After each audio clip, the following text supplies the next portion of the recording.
Masih relevankah jargon Cak Nur, Islam Yes, Partai Islam No di pemilu 2024?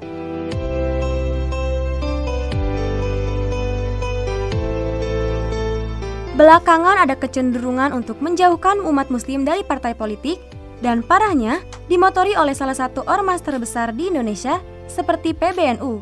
Masalah sebenarnya bukan soal kebijakan dan visi politik pimpinan NU periode sekarang, melainkan problem epistemologis yang belum tuntas dibicarakan, yaitu hubungan Islam dan negara.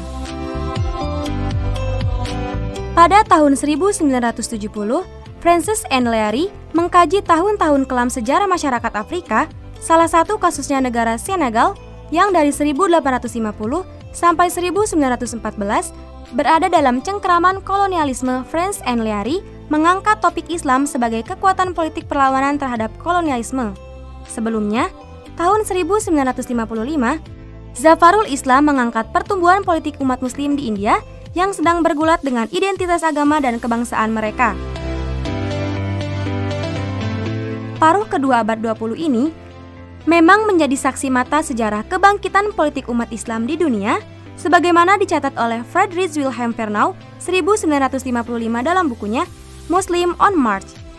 Dalam konteks sejarah Indonesia, tahun 1955 ini adalah ajang penyelenggaraan pemilu pertama di mana NU ikut berpartisipasi setelah sebelumnya pada 1952 memisahkan diri dari Masyumi. Untuk mengikuti pemilu ini, masyarakat harus membentuk partai politik atau parpol.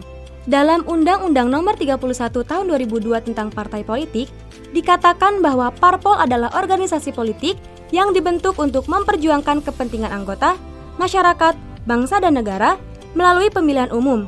Parpol sejatinya wujud partisipasi masyarakat yang penting dalam mewujudkan kehidupan demokrasi. Hari ini tampak hakikat partai politik disalahpahami dengan mencampur adukan antara substansi dan aksidennya, antara yang idealnya das solem dan yang terjadi das sein. Fakta yang terjadi, partai politik menjadi kendaraan yang banyak merugikan kepentingan masyarakat, bangsa, dan negara. Bahkan, sebagian partai politik tampak memeras anggotanya, terutama bagi mereka yang ingin maju berpartisipasi dalam pemilu. Fakta yang ada, das sein, ini memunculkan persepsi negatif di pikiran masyarakat dan citra buruk di ruang publik terkait partai politik. Disinilah Muhyiddin M. Dahlan 2019 menyajikan perdebatan epistemologis dua kubu yang berbeda, antara Nurholis Majid atau Cak Nur yang menulis sebuah jargon bermunyi Islam Yes, Partai Islam No dalam esainya yang berjudul Keharusan Pembaharuan Pemikiran Islam dan Integrasi. Kubu lain dimotori oleh M.H. Ainun Najib atau Cak Nun 1966 merespon esai Nurholis dengan esai berjudul Islam Yes, Partai Islam Yes, terbit dalam majalah Umat. Sampai hari ini, perdebatan tersebut di atas belum juga tuntas. Dalam kasus PBNU, ketika masih berada di bawah kepemimpinan Kiai Haji Said Akil Siroj, dukungan ormas ini terhadap salah satu partai NU PKB dan pasangan calon di pemilu 2019 sangat besar kontribusinya. Sejak muktamar kemarin, ketika kepemimpinan PBNU jatuh ke tangan Kiai Haji Yahya Holistakup, larangan para pengurus NU ikut cawe-cawe dalam urusan partai politik atau politik kekuasaan muncul. Ada dua visi berbeda antara Kiai Said dan Gus Yahya, sebagaimana beda visi antara Cak Nur dan Cak Nun. Hampir 50 tahun lebih sejak perdebatan apakah parpol Islam bisa diterima atau tidak, hingga hari ini, pikiran umat muslim Indonesia tidak beranjak. Tampak sulit mencari sintesa dari dua aliran tersebut. Anehnya, kubu yang menolak politik kekuasaan terlihat inkonsisten. Misalnya, Ketua Umum Partai Kebangkitan Bangsa mengusulkan agar pemilu 2024 diundur. Kemudian Ketua Umum PBNU mengomentari hal tersebut sebagai pilihan yang logis dan masuk akal. Kritik pun bermunculan yang menyayangkan komentar Ketua Umum PBNU tersebut karena dianggap tidak konsisten dengan visi misi pasca pelantikan dirinya yang selalu mempropagandakan politik kebangsaan. Untuk itulah, penting kiranya kita keluar dari persepsi negatif tentang hakikat substansial partai politik. Menurut undang-undang yang berlaku, Parpol adalah alat perjuangan membela bangsa dan negara. Karena parpol hanya alat, ketika ada kecelakaan oleh alat tersebut, maka penggunanya atau users yang harus dibenahi.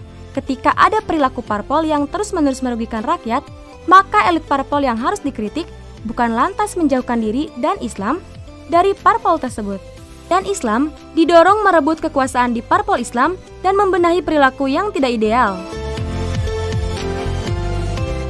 Hemat penulis, pemikiran Cak Nur, Islam Yes, Partai Islam No sudah tidak relevan lagi. Kini saatnya menghidupkan pemikiran Cak Nun, Islam Yes, Partai Islam Yes.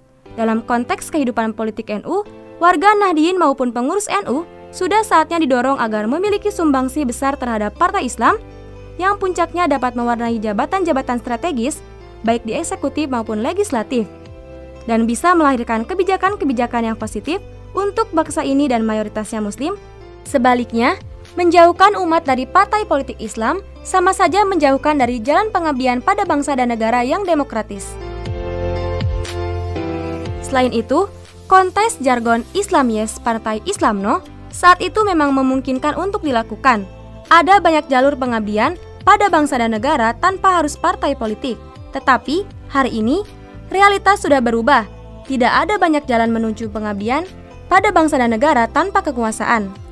Buktinya, banyak ormas-ormas Islam yang mengabdi kepada umat dan anggotanya secara bekerja sama dengan pemerintah.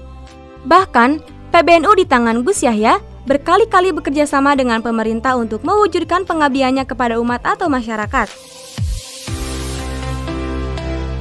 Jargon Islam Yes, Partai Islam No hari ini tidak lagi relevan, karena partai adalah instrumen untuk memperjuangkan kepentingan bangsa dan negara. Melalui partai pula, puncak kekuasaan bisa diraih untuk selanjutnya diabadikan pada bangsa dan negara.